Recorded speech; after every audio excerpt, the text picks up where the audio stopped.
بسم اللہ الرحمن الرحیم۔ چھٹا پارہ سورۃ النساء جاری و ساری ہے۔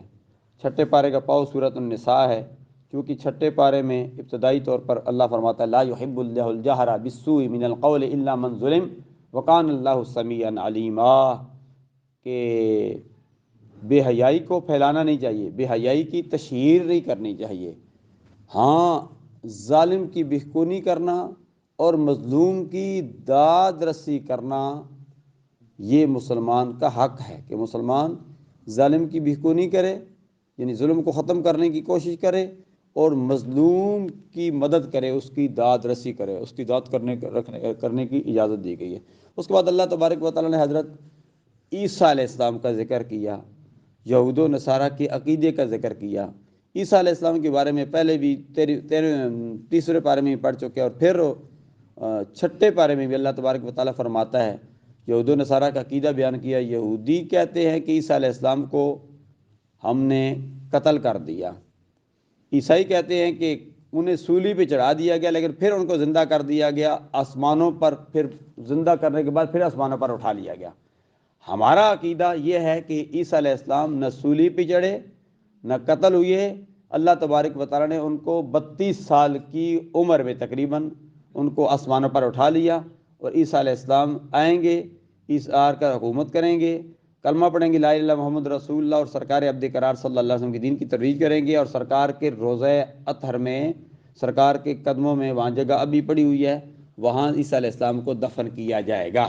صدیق اکبر بھی آرام فرما رہے ہیں، عمر فاروق بھی آرام فرما رہے ہیں، عیسیٰ علیہ السلام کو دفن کیا جائے گا۔ قرآن مجید نے یہاں واضح طور پر عیسائیوں اور یہودیوں کے عقیدے کی تردید کی ہے۔ اللہ فرماتا ہے وما صلبو ہو وما قاتلو ہو، نہ انہیں صلیب دی گئی ہے نہ سولی پہ چڑھایا گیا ہے، وما قاتلو ہو، اور نہ عیسیٰ علیہ السلام کو قتل کیا گیا ہے۔ فرمایا انہیں یہ شبہ ہے، اللہ فرماتا ہے بر رفعہ اللہ الیہ، بلکہ اللہ تبارک و تعالیٰ نے ان کو آسمانوں پر اٹھا لیا۔ اس کے بارے میں آپ پہلے بھی سن چکے کہ جب عیسیٰ علیہ السلام کو قتل کرنے کے لیے تطیانوس آگے بڑھا، کمرے کے اندر داخل ہوا، اللہ تبارک و تعالیٰ نے، یہ بھی چھٹے پارے میں آتا ہے کہ اللہ تبارک و تعالیٰ نے عیسیٰ علیہ السلام کی صورت تطیانوس کو دے دی۔ تطیانوس جب باہر نکلا وہ عیسیٰ علیہ السلام کی صورت میں تھا، تو انہوں نے عیسیٰ علیہ السلام کی صورت سمجھ کر یہودیوں نے اپنے ہی بندے تطیانوس کو قتل کر دیا۔ قتل کے بعد وہ پریشان ہو گئے کہ ہمارا تطیانوس کدھر گیا، بندے تو یہاں دو تھے، تو چلو عیسیٰ علیہ السلام کو تو ہم نے قتل کر دیا لیکن تطیانوس کیسے تھا؟ اللہ تبارک و تعالیٰ نے اپنے نبی کی ایسے حفاظت کی ہے۔ تو عیسائیوں نے کہا نہیں ان کو سولی پہ چڑھا دیا گیا، پھر اس کے بعد ان کو زندہ کیا گیا، پھر آسمانوں پہ اٹھا لیا گیا، لیکن قرآن مجید نے اس چیز کی تردید کی ہے کہ ایسا نہیں ہے، زندہ اللہ تبارک و تعالیٰ نے عیسیٰ علیہ السلام کو آسمانوں پر اٹھا لیا گیا ہے۔ اس کے بعد اللہ تبارک و تعالیٰ نے یہود و نصارہ کے جو عقیدے تھے اس کی تردید کی ہے کہ ان کا عقیدہ درست نہیں ہے۔ عقیدہ ان الدین عند اللہ الاسلام، جو یعنی اسلام کا عقیدہ ہے وہی عقیدہ ہے۔ آگے ان کے عقیدے کے آگے بھی ترتیب آ رہی ہے، ترکیب آ رہی ہے کہ ان کا عقیدہ کیا ہے، آگے سورۃ المائدہ میں آپ سنیں گے۔ اب سورہ نساء کی آخری آیت، کیونکہ میراث کے حوالے سے آپ سورہ نساء کی ابتدا میں دوسرے رکوع میں پوری تفسیر سن چکے، میراث وراثت کے حوالے سے کہ بیٹی کو کتنا ملے گا، بیٹے کو کتنا ملے گا، بیوی کو کتنا ملے گا، فلاں فلاں کو کتنا کتنا حصہ ملے گا۔ اب آخری آیت ہے سورۃ النساء جس میں کلالہ کے حوالے سے میراث کے حکم بتایا گیا کہ کلالہ اسے کہتے ہیں، اتنا یاد رہے، کہ جس کے والدین فوت ہو چکے ہو اور جس کی اولاد نہ ہو، جو لا ولد ہو، اس کو کلالہ کہتے ہیں۔ اس کی میراث کیسے تقسیم ہوگی یہ الگ مسئلہ ہے، باہر کا اس کے لیے مفتی کا کورس کرنا پڑتا ہے، یہ میراث کا مسائل بہت مشکل ہیں۔ اس کے بعد سورۃ المائدہ شروع ہو جاتی ہے، مائدہ دسترخوان کو کہتے ہیں۔ سورۃ المائدہ میں اللہ تبارک و تعالیٰ نے ابتدا طور پر فرماتا یا ایھا الذین آمنوا اوفوا بالعقود، فرمایا اے ایمان والو جب کسی کے ساتھ وعدہ کرو تو وعدہ پورا کیا کرو، پکا وعدہ کیا کرو، پختہ وعدہ کیا کرو، وعدہ خلافی نہ کیا کرو۔ ایک تو اللہ تبارک و تعالیٰ نے وعدہ خلافی کو ناپسند فرمایا ہے، اور سرکار نے فرمایا کہ وعدہ خلافی کرنے والا منافق ہے، جھوٹ بولنے والا منافق ہے، اور امانت میں خیانت کرنے والا منافق ہے۔ یہ منافق کی 3 نشانیاں بتائی ہیں، اور ایک حدیث میں وَإِذَا خَاصَمَ فَجَرَ بھی آتا ہے کہ جو بات بات پر جھگڑا کرتا ہے، لڑائی کرتا ہے اور گالی گلوچ کرتا ہے، یہ بھی منافق کی نشانی ہے۔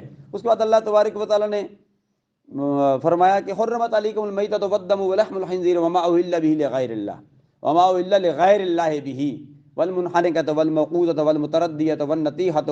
آگے اللہ تبارک و تعالیٰ نے ان چیزوں کا ذکر کیا جو حرام ہیں۔ فرما ہر چیز کو حرام نہ قرار دیا کرو، میں نے جو چیزیں حرام کی ہیں وہ حرام ہیں، جو حلال ہیں وہ حلال ہیں۔ فرمایا حرمت علیکم، چار چیزوں کا ذکر واضح طور پر کیا۔ اس کا ذکر چھٹے پارے میں بھی آ رہا ہے اور دوسرے پارے میں بھی آ رہا ہے۔ وہاں ہے وما اہل لغیر اللہ بہ، یہاں ہے وما اہل بہ، وہاں ہے وما اہل بغیر اللہ، وہاں ہے وما اہل لغیر اللہ بہ، بھی بعد میں آتا ہے۔ یعنی چار چیزوں کو ہم نے حرام کیا۔ والدم، فرما خون کو حرام ہے، ولحم الخنزیر، خنزیر کا گوشت حرام ہے، حرمت علیکم المیتۃ، فرما مردار چیز بھی حرام ہے، جس پر کلمہ نہ پڑا گو ویسے ہی مر جائے، حرام ہو جائے، جانور ہے حلال لیکن اس کو ذبح نہیں کیا گیا، وہ بھی حرام ہے۔ خون بھی حرام ہے، خنزیر کا گوشت بھی حرام ہے۔ اور چوتھی چیز وما اہل بہ لغیر اللہ، فرمایا وہ چیز حرام ہے جس پر ذبح کے وقت غیر خدا کا نام لیا گیا ہو۔ مشرکین عرب کیا کرتے تھے؟ جب کسی چیز کو ذبح کرتے تھے کہتے تھے بسم اللات والعزیٰ، لات اور عزیٰ ان کے بہت بڑے بت تھے جن کو خدا مانتے تھے، ان کا نام لے کر ذبح کرتے تھے۔ اس چیز سے منع کیا گیا کہ جو بتوں کا نام لے کر کسی چیز کو ذبح کرتے ہیں وہ چیز حرام ہو جاتی ہے۔ یہ یاد رہے کہ کسی چیز کے ساتھ نسبت کی جائے تو وہ حرام نہیں ہوتی۔ ہم کہتے ہیں یہ 11ویں کا بکرا ہے، یہ میلاد کا بکرا ہے، جس چیز کے ساتھ نسبت اگر ہو جائے تو پھر تو ساری چیزیں حرام ہو جاتی ہے۔ پھر تو کہیں گے یہ مسجد صدیق اکبر ہے، یہ مسجد عمر فاروق ہے، یہ مسجد نبوی ہے، یہ سپریم کی یہ پتی ہے، یہ پیٹرول پمپ جو ہے فلاں کا پیٹرول پمپ ہے، یہ اٹک والوں کا ہے، یہ فلاں والوں کا ہے، یہ ساری کائنات تو ساری اللہ کی ہے۔ یہ جو نسبت کی جاتی ہے یہ نسبت مجازی ہوتی ہے، نسبت مجازی سے چیز حرام نہیں ہوتی۔ یہ چیز ذہن میں رکھو۔ کوئی اگر کسی کا ذہن خراب کرنا چاہتا ہے کہ یہ چیزیں حرام ہو جاتی ہیں، 11ویں بھی حرام ہے کیونکہ اس پر غیر خدا کا نام لیا گیا ہو، ایسا نہیں۔ اس طرح انسان کی جان ہی نہیں چھوٹتی، پھر تو قدم قدم پر ساری چیزیں ہم پر حرام ہو جائیں گی۔ ہم کہیں کہ یہ روٹی ہم نے ہوٹل سے لائی ہے، فلاں ہوٹل کی روٹی ہے، پر روٹی بھی حرام ہو جائے گی۔ روٹی ساری چیزیں اللہ کی ہیں لیکن یہ نسبت سے چیز حرام نہیں ہوتی۔ ورنہ مساجد کے نام بھی غیر اللہ کے نام پر ہیں، ورنہ صورتوں کے نام آپ دیکھیں، آپ ابتدائی صورت پر دیکھو، دوسری صورت بقرہ ہے، گائے کے نام پر صورت کی نسبت گائے کے ساتھ ہے تو کیا وہ حرام؟ لیکن کئی صورت کے نام نبیوں کے نام پر ہے، 25-26 انبیاء کرام کا نام قرآن مجید میں آیا ہے۔ تو سورۃ ابراہیم ہے، سورہ یوسف ہے، سورہ ہود ہے، سورہ نوح ہے، کئی صورتیں جو نبیوں کے نام پر ہیں۔ تو نسبت سے چیز ہو حرام نہیں ہوتی۔ اللہ نے فرمایا جو واضح طور پر میں نے کہہ دیا یہ چیزیں حرام ہیں وہ حرام ہیں، حرام کو حرام سمجھو اور حلال کو حلال سمجھو۔ اس کے بعد اللہ تبارک و تعالیٰ نے وضو کے فرائض کا ذکر کیا۔ یاد رہے کہ تیمم کے فرائض 3 ہیں جس کا ذکر آپ 5ویں پارے میں پڑھ چکے۔ تیمم وضو کا خلیفہ ہے۔ وضو کے 4 فرائض ہیں، اس کا ذکر 6 پارے میں آ رہا ہے۔ یا ایھا الذین آمنوا اذا قمتم الی الصلاۃ فاغسلوا وجوہکم وایدیکم الی المرافق وامسحوا برؤوسکم وارجلکم الی الکعبین۔ یہ 4 فرض ہیں، تو وضو کی 4 فرائض کا ذکر کیا گیا۔ اس کے بعد اللہ تبارک و تعالیٰ نے عیسیٰ علیہ السلام کے متعلق پھر آگے یہود و نصارہ کے عقیدے کا ذکر کیا کہ یہود و نصارہ کا کیا عقیدہ ہے۔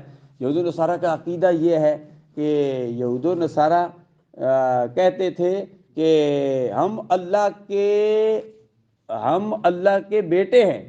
وقالت الیہود والنصارى نحن ابناء اللہ، وقالت الیہود والنصارى کہتے تھے نحن ابناء اللہ، ہم تو اللہ کے بیٹے ہیں۔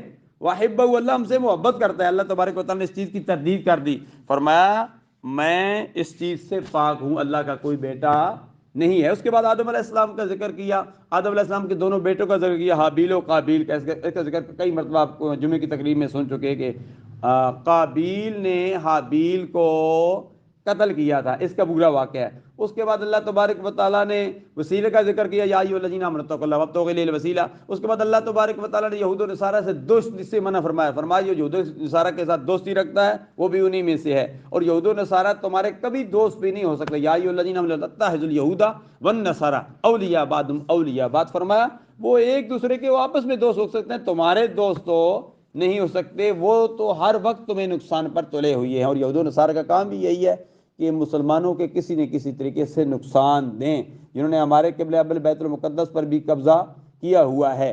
تو یہ یہود و نصارہ کی سازشیں ہیں، ان سازشوں کو بھی ناکام کیا گیا۔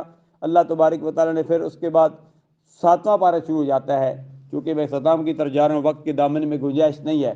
7ویں پارے کی ابتدا میں اللہ فرماتا ہے وَإِذَا سَمِعُوا مَا أُنزِلَ إِلَى الرَّسُولِ تَرَىٰ أَعْيُنَهُمْ تَفِيضُ مِنَ الدَّمْعِ مِمَّا عَرَفُوا مِنَ الْحَقِّ يَقُولُونَ رَبَّنَا۔ اللہ تبارک و تعالیٰ فرماتا ہے کہ جب اصحاب رسول نجاشی کے پاس گئے، جب انہوں نے قرآن پڑھا، قرآن پڑھنے کی وجہ سے نجاشی کے پاس جو راہب تھے، جو علماء تھے، قرآن سنا تو وہ رونے لگے، ان کی آنکھوں سے آنسو آنے لگے۔ فرمایا یہ قرآن ایسی کتاب ہے جو سنتے ہیں،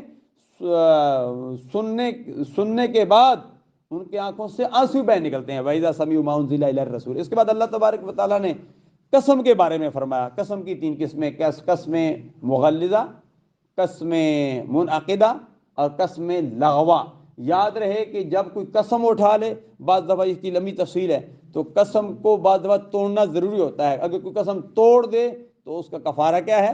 اس کا کفارہ 10 مسکینوں کو کھانا کھلانا پڑے گا، یا 3 روزے رکھنے پڑیں گے مسلسل، یا ایک غلام آزاد کرنا پڑے گا۔ اس کے بعد اللہ تبارک و تعالیٰ نے شکار سے منع فرمایا۔ فرمایا جب تم احرام کی صورت میں ہو، یا فرمایا لا تقتلوا الصید وانتم حرم، فرمایا شکار مت کرو احرام کی صورت میں، اور بالخصوص 4 مہینوں میں، 4 مہینوں کی حرمت کا خیال کرو۔ 4 مہینے کون سے ہیں؟ رجب اور ذیقعد، ذی الحج اور محرم، یہ 4 مہینے حرمت والے ہیں، ان کی عزت و تکریم کرنا۔ اس کے بعد اللہ تبارک و تعالیٰ فرماتا ہے سورۃ المائدہ کی آیت نمبر 100 میں اللہ فرماتا ہے یا ایھا الذین آمنوا لا تسألوا عن اشیاء ان تبد لکم تسؤکم۔ فرمایا میرے پیارے حبیب صلی اللہ علیہ وسلم سے ایسے سوال مت کرو، جب بار بار سوال کرو گے، جب سوال کا جواب ملے گا تو تمہیں برا لگے گا، تم مصیبت میں پڑ جاؤ گے، مشکلات میں پڑ جاؤ گے۔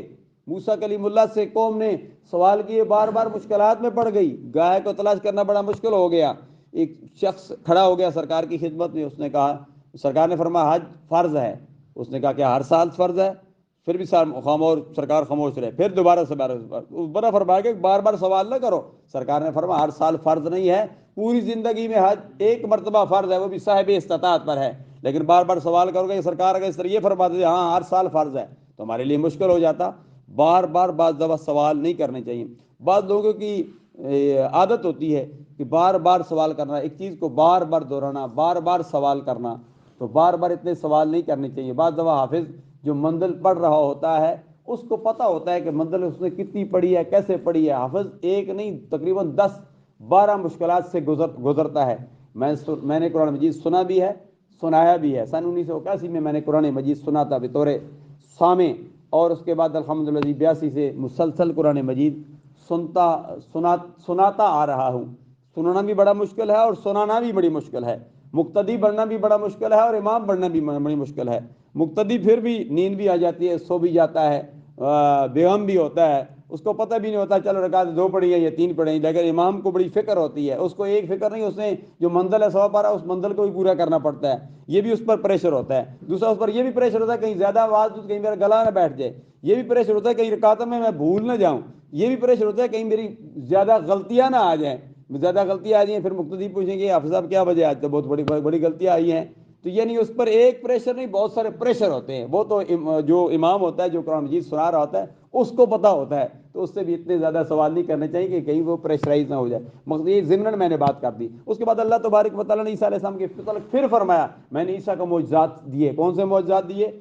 پہلے 3 پارے میں تھا وہ ابرئ الاکمہ والابرص، یہاں مخاطب کا صیغہ آتا ہے وہ تبرئ الاکمہ، فرمایا وہ تخرج الموتیٰ، فرمایا عیسیٰ علیہ السلام کا کمال یہ ہے، معجزہ یہ ہے کہ وہ برس کے مریضوں کو ٹھیک کر دیتے ہیں، جو اندھے ہیں ان کو درست کر دیتے ہیں، پرندوں کو پرندے بناتے ہیں، مٹی کے پھونک مارتے ہیں تو وہ اڑنے لگتے ہیں۔ یہ اللہ تبارک و تعالیٰ نے عیسیٰ علیہ السلام کو معجزہ دیا۔ اس کے بعد مائدہ کا ذکر کیا، فرمایا عیسیٰ علیہ السلام کی قوم کہنے لگی اے عیسیٰ علیہ السلام ہمارے لیے پکا پکا کھانا آسمان سے آئے تاکہ ہمارے اگلوں کے لیے بھی عید ہو، پچھلوں کے لیے بھی عید ہو، عید الاولنا و آخرنا۔ اس کے بعد اللہ تبارک و تعالیٰ نے یہ بھی نعمت عیسیٰ علیہ السلام کی قوم کو دی۔ اختتام پر اللہ تبارک و تعالیٰ فرماتا ہے کہ اللہ تبارک و تعالیٰ نے بطور سوال عیسیٰ علیہ السلام سے فرمایا کہ کیا آپ نے اپنی قوم کو کہا کہ یہ قوم اس طرح کہتی ہے کہ اللہ کے علاوہ دو خدا کو مانو، یعنی میں بھی خدا ہوں اور میری والدہ بھی خدا ہے۔ فرمایا یقینی طور پر عیسیٰ علیہ السلام نے ایسے نہیں کہا، قوم نے عیسیٰ علیہ السلام پر الزام لگا دیا۔ عیسیٰ علیہ السلام نے تو یہی کہا اللہ ایک ہی ہے۔ فرمایا نہ میں خدا ہوں نہ میری ماں خدا ہے، اللہ ایک ہے، دو خدا نہیں ہے۔ فرمایا اسی ایک کی بندگی کرو، اسی کے سامنے سر جھکاؤ، تم دنیا میں بھی کامیاب ہو جاؤ گے، آخرت میں بھی کامیاب ہو جاؤ گے۔ رب کی بارگاہ میں دعا کرتے ہیں اللہ تبارک و تعالی ہمارے تمام معاملات